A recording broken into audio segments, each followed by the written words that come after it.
네, 설명 시작하겠습니다. 네, 저는 임근호 변리사라고 하고요. 합격의 법학원에서 특허법 강의를 하고 있습니다. 거두절미하고 몰입반에 대해서 그냥 간단하게 설명을 드릴 건데요.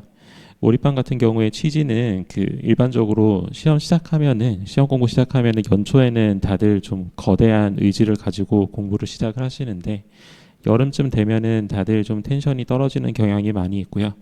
텐션이 떨어지는 이유가 뭐냐면은 기본 강의를 이제 민법하고 특허법하고 다 듣고 이제 상표 디자인 개강한 거 다 듣고 하고 나면은 객관식을 이제 풀거나 아니면 풀 얻거나 하는 분들이 많이 계십니다.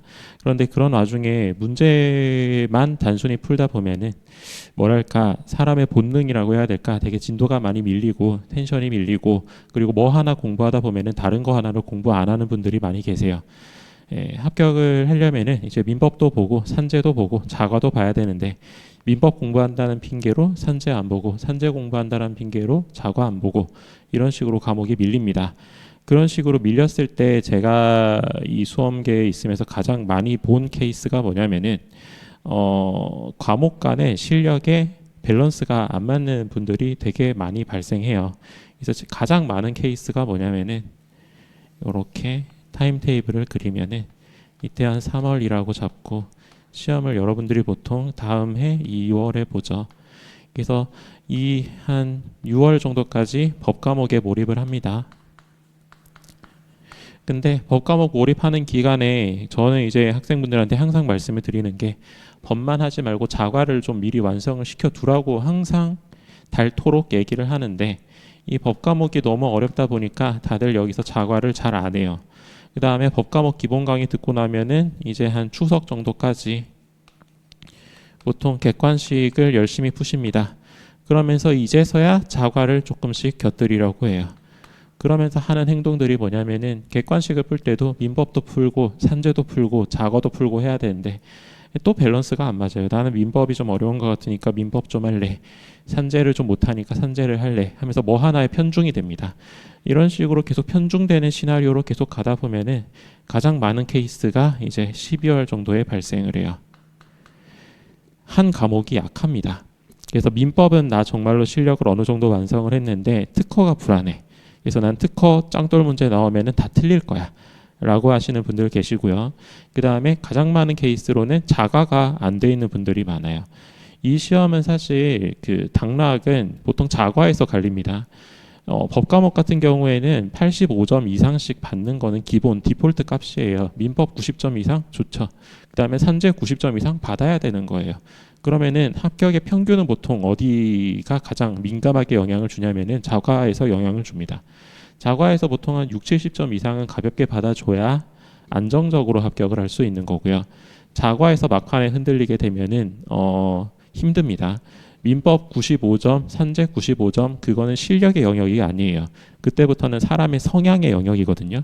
여러분이 아무리 법과목을 잘하고 이해를 완벽하게 했다 하더라도 실제 시험장에서 떨리고 긴장되고 그리고 낯선 환경에서 문제를 풀 때 여러분의 실력이 100% 나올까요? 절대 나오지 않습니다. 심지어 2차 시험처럼 서술형이면 모르겠는데 1차 시험처럼 5개 선지 안에서 제한된 시간 안에 빠르게 고르라고 하잖아요. 그때부터는 여러분이 안다 모른다의 영역이 아니에요. 그냥 떨리면 틀리는 거예요. 그렇기 때문에 법과목에서 95점 이상을 받기는 굉장히 어렵다.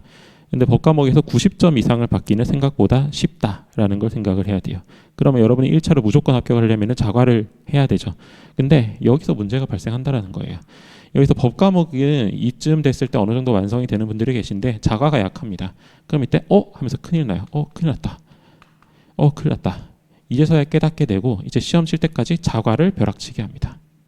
근데 자과를 벼락치게 하게 되면 또 발생하는 문제가 뭘까요? 첫 번째, 자과에 대한 이해도가 높지 않다. 두 번째, 법과목이 그 시간 동안에 빠르게 실력이 줄어듭니다. 그래가지고 최종 시험에 갔을 때는 그 다음에 산업재산권, 그 다음에 자과가 있으면은 이게 뭐 밸런스가 막 이렇게 깨지는 거예요. 근데 가장 이상적인 거는 뭐냐면은 세 개 다 점수가 높은 거. 그리고 가장 이상적인 배처는 한 90, 90, 70. 요 정도로 점수가 나와주는 게 이상적입니다.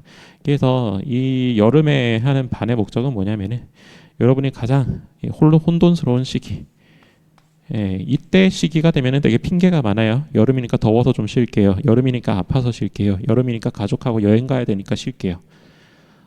그런 핑계를 차단하는 게 목적이고요.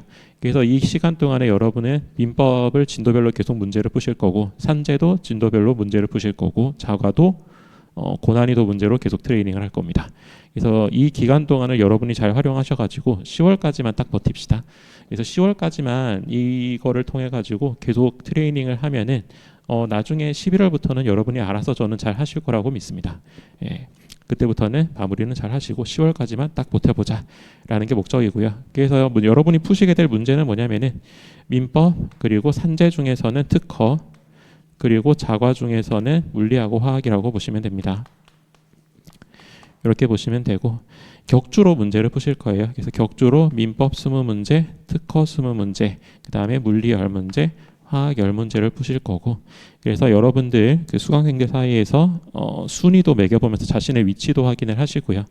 그 다음에 더 나아가서는 긴장감을 가지고 계속 공부하실 수 있는 그런 환경을 마련해 드리겠다라고 생각을 하시면 되겠고, 민법 같은 경우에는 제가 민법 강사가 아니죠. 그래서 그냥 적당한 범위 내에서 출제를 할 겁니다. 적당한 범위라 하면 변호사, 변리사 기출, 법원행시 등등 여러 개의 민사법 기출 문제를 전부 다 확인을 해가지고 그 중에서 기출 변형을 해가지고 출제를 할 거고요.